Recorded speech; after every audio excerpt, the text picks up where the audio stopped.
नमस्कार, मी अश्विनी चॅनलवर तुमचं खूप मनापासून स्वागत करत आहे। आज आपण बनवूया उपास भाजणीचे वडे। हे पहा, हे चित्र दाखवले की नाही ते असे मी आता वडे तुम्हाला बनवून दाखवणार आहे। ही केपराची भाजणी आहे। तुम्ही जर भाजणी घरी केली असेल तीही वापरली तरी चालून जाईल। माझी भाजणी आता संपली आहे म्हणून मी विकत आणली आहे। ही भाजणी आहे 200 ग्रॅम, म्हणजे पूर्ण एक पाकिट घेतला आहे। बटाटे हे 2 मध्यम आकाराचे शिजवून मी किसून घेतलेले आहेत। कोथिंबीर घेतलेली आहे। तेल घेतलं आहे, त्याच्यात एक माझा स्वयंपाकघरातलं जे माप आहे ते घेतलं आहे। तिखट घेतलं आहे, हे जिरं पावडर आहे, मीठ आहे आणि हा मिरची जिरं असा खरडा आहे। आता आपण पहिले हे भाजणी ओतून घेऊया एका मोठ्या भांड्यात। त्याच्यात हा बटाटा घेऊया, कोथिंबीर घेऊया आणि हे सर्व जिन्नस घालून गोळा बनवून घेऊया। 5 मिनिटं आपण तो सेट करायला ठेवूया आणि मग बघूया भाजणीचे उपासाचे वडे। आपण आता भाजणीचे वडे करतोय। सर्व साहित्य एकत्र करून घेऊया। भाजणी घातली आहे। बटाटा मी 2 घेतले आहेत, साधारण मध्यम आकाराचे आहेत, पण मी आधी अंदाजाने थोडाच घालणार आहे, मग लागल्यास आपण थोडा घालायचा आहे। आता याच्यात आपण लाल तिखट घालून घेऊया, जिरं पावडर घालून घेऊया, मीठ तुमच्या अंदाजाने घालायचं आहे। हा सर्वच पदार्थ तुमच्या अंदाजाने करायचा आहे। मिरची खरडा घातला आहे आणि हे माझं रोजचं माप असतं ते तेल घातलं आहे। गरम नाही करायचं आहे, गारच घातलं आहे। आता हे सर्व आपण एकत्र कालवून घेऊया, ह्याचा गोळा बनवूया आणि करूया वडे।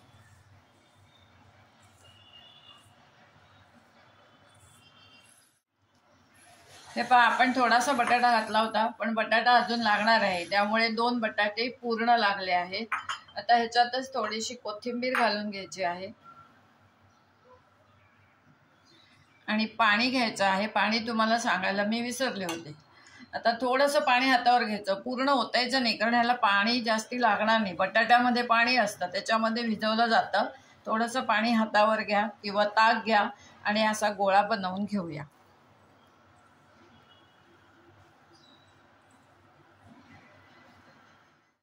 हे पहा, या पद्धतीने आपण भिजवून घेतलं आहे। आता हे 2-3 मिनिटं 5 मिनिटं असं ठेवून देऊया आणि मग करूया वडे। साधारण घट्ट पाहिजे, अगदी सैल नाही करायचं पीठ। हे बघा, आपल्याला असा गोळा करता आला पाहिजे आणि त्याचा वडा थापता आला पाहिजे। आता आपण ह्याचा वडा थापायचा आहे, पण एक 5 मिनिटं हे ठेवणार आहे आणि मग करूया वडे। हे पहा, आता पाण्याचा हात घ्यायचा आहे आपण, आणि हे मी बटर पेपर घेतला आहे। प्लॅस्टिक घेतलं तरी पण चालून जाईल। आपण असा एक गोळा बनवून घ्यायचा, छोटे छोटे करायचे वडे हे। आता परत पाण्याचा हात घ्यायचा आहे आणि हा असा थापून घ्यायचा आहे। तेल मी तापायला ठेवलेलं आहे। आता हे करून नाही ठेवता येत, आपण एक एक करायचं, एक एक तळून घ्यायचं। 2-2, 3-3 फार तर तळून घ्या, कारण हे याच्यावर चिकटले नाही पाहिजे। केळीचं पान घ्या, प्लास्टिक घ्या, काही घ्या।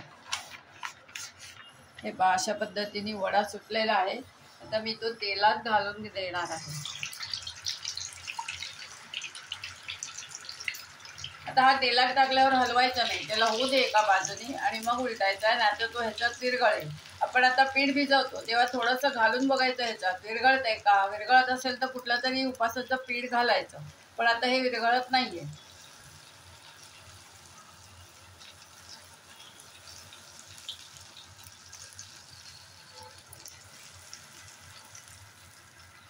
फुल गॅसवर तळायचे, मोठा गॅस ठेवायचा। जर तुम्ही बारीक गॅस ठेवला तर ते त्याच्यात विरघळून जाईल। हे अशा पद्धतीने वडे मी तळून घेत आहे, उपवासाचे वडे।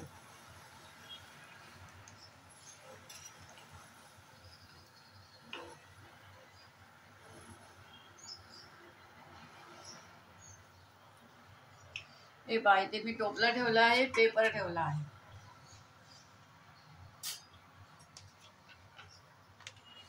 तर दुसरा पण घालून देत आहे। अलगद सोडायचं, अंगावर तेल उडेल नाही अशी दक्षता तुम्ही घ्यायची आहे। तेल छान तापलं पाहिजे, एवढं एक ध्यान द्या। कोमट तेल चालत नाही, याला एकदम कडकडीत तेल पाहिजे, कारण ती भाजणी आहे ती विरघळू शकते तेलामध्ये.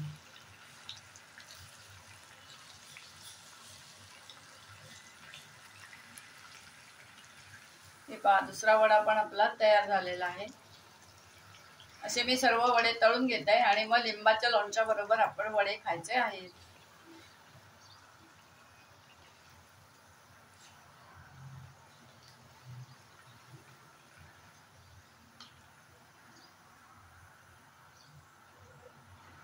अशा प्रकारे बनले आपले उपवासाच्या भाजणीचे वडे.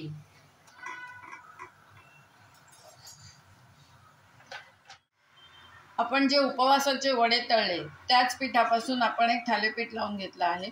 थालीपीठ पण तुम्ही लावू शकता. तुम्हाला जर तेलकट खायचं नसेल तर तुम्ही या पद्धतीने थालीपीठ लावून पण खाऊ शकता.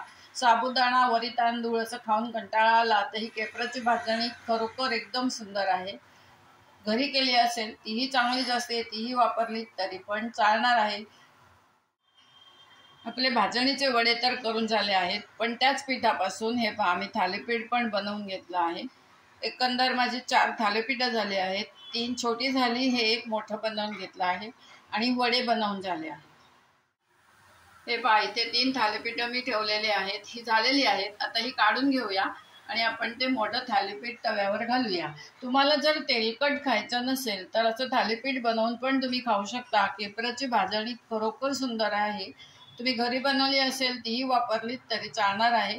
घरी कशी बनवायची ते तुम्हाला डिस्क्रिप्शन बॉक्समध्ये देत आहे. एकदम सोपी आहे करायला. माझी भाजणी संपली असल्यामुळे मी आज ते पाकिट आणलं आहे. चला तर मग आता आपण थालीपीठ आणि वडे दोन्ही खायला घेऊया. लिंबाचं लोणचं, दही कशाही सोबत तुम्ही हे खाऊ शकता.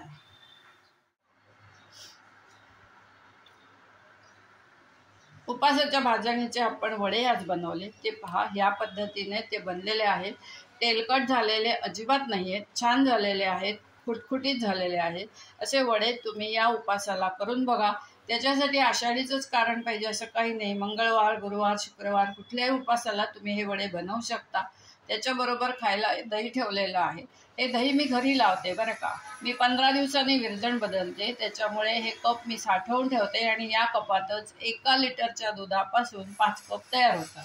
लिंबाचं लोणचं ठेवलं आहे, केळं ठेवलं आहे. आता त्याच भाजणीपासून पहा मी हे थालीपीठ लावून घेतलं आहे. अतिशय सुंदर थालीपीठ झालेलं आहे. थालीपीठ करू शकता किंवा वडे करू शकता. लिंबाचं लोणचं, केळं. आता हे जेव्हा तुम्ही खायला घेणार ना वडे किंवा थालीपीठ, तेव्हा त्याच्याबरोबर हे पाणी अवश्य घेऊन बसा, कारण या उपवासाच्या भाजणीचा घशाला बांग बसतो, तो बसू नये म्हणून पाणी अवश्य घ्या. हे केपराची भाजणी मी घेतली आहे, पण घरी बनवलेली भाजणी सुद्धा चालून जाईल. चला तर मग आता लाईक करा, शेअर करा, चॅनलला नवीन असाल त्याने सबस्क्राईब करा. धन्यवाद. आता आपली भेट होईल एका छानशा रुचकर पदार्थासोबत. तोपर्यंत बाय बाय.